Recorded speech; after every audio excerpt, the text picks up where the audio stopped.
Narito ako sa isang lugar na di ko maintindihan. Nakikipagsapalaran sa buhay na ang hantungan ay kawalan.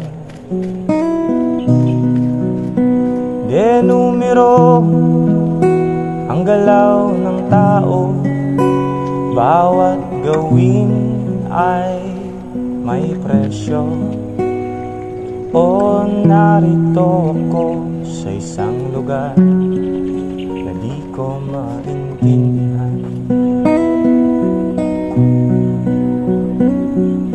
Daing ng tao'y di pinapansin, nililipad ng hangin. Pangkain sa araw-araw ay di malaman paano pagkakasyahin. Lalong yumayaman ang mga mayaman, lalong naghihirap ang mga mahirap.